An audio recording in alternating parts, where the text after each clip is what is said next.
Hold your horses, Purple. You ain't going nowhere. Out of my way, lizard. Green, I'm warning you. Step aside or suffer the same fate. Guide me, and I will put you back in your proper place.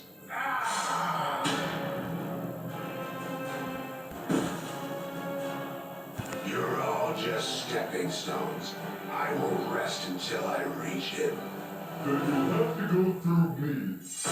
You don't understand. I had no choice. There are things about this place that you don't know, Blue.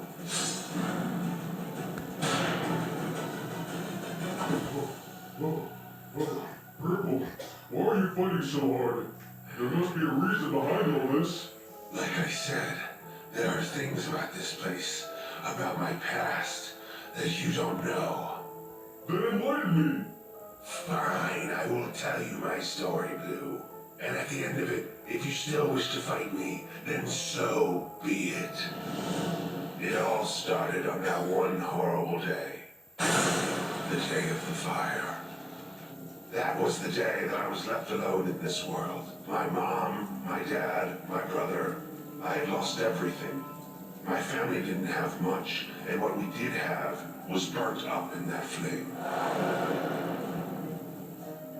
But I am a survivor, you see. From there, I moved from foster home to foster home, meeting new families and playing them for suckers. I was constantly on the move. If I ever stuck in one place for too long, I started to have nightmares of my old home, my old family, and the fires that struck them all away. Because of my tendency to move around, the school systems didn't know what to do with me. I decided on my own to drop out.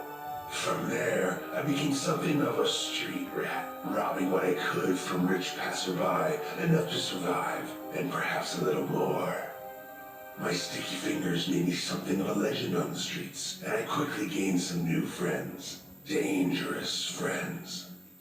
We had a solid crew going, but as our power grew, so did that of our rivals. From pickpocketing to vandalism, we were always competing against each other over territory.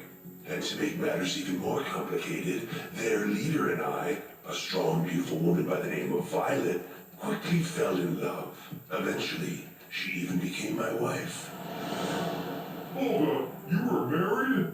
Like I said, there are things about my past you didn't know about. Our romance was done in secret to not anger either side. But eventually, there was too much to hide.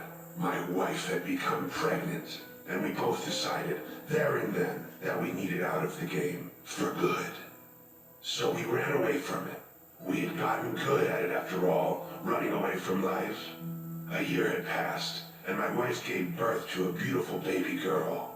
We didn't have much after leaving it all behind, but we had each other. We could finally start over. Unfortunately, life had other plans for us. One day, my wife's old crew caught up to her as she was buying groceries. They didn't take kindly to what they called deserters, and decided to teach her a lesson. She didn't come home that night, or any night after. She was gone, and I was left alone with our daughter. Without my wife's help, I lost my way again. Turned back to a life of petty crime, all in an effort to provide. It was all I knew. I tried to keep my second life from my daughter, but as she grew older, I think she started to suspect her dear old dad wasn't as good of a guy as she thought.